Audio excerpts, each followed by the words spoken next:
ആസാമിൽ വെള്ളപ്പൊക്കത്തിൽ മരിച്ചവരുടെ എണ്ണം 15ആയി. നമസ്കാരം, കൊട്ടാരക്കര മീഡിയയിലേക്ക് സ്വാഗതം. സംസ്ഥാനത്തെ 10ഓളം ജില്ലകളിലാണ് വെള്ളപ്പൊക്കമുണ്ടായത്. വിവിധ ജില്ലകളിൽ ആരംഭിച്ച 187 ദുരിതാശ്വാസ ക്യാമ്പുകളിലായി 41,564 പേരെയാണ് മാറ്റിപ്പാർപ്പിച്ചിട്ടുള്ളത്.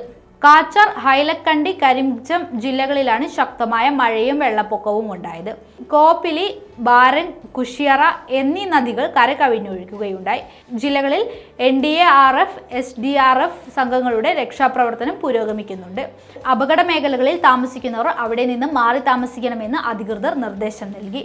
റിമാൽ ചുഴലിക്കാറ്റിനെ തുടർന്നാണ് സംസ്ഥാനത്ത് അതിശക്തമായ മഴ പെയ്തത്. മഴയെയും ശക്തമായ കാറ്റിനെയും തുടർന്ന് സംസ്ഥാനത്തിന്റെ പല ഭാഗങ്ങളിലെയും ഗതാഗതം സ്തംഭിച്ചിരിക്കുകയാണ്. മോശം കാലാവസ്ഥയെ തുടർന്ന് കാച്ചർ ജില്ലയിലെ എല്ലാ വിദ്യാഭ്യാസ സ്ഥാപനങ്ങൾക്കും അവധി പ്രഖ്യാപിച്ചിട്ടുണ്ട്. റെയിൽവേ സ്റ്റേഷനുകളിലെ വെള്ളക്കെട്ട് കണക്കിലെടുത്ത് 10 ട്രെയിനുകൾ റദ്ദാക്കിയതായി റെയിൽവേ അധികൃതർ അറിയിച്ചു.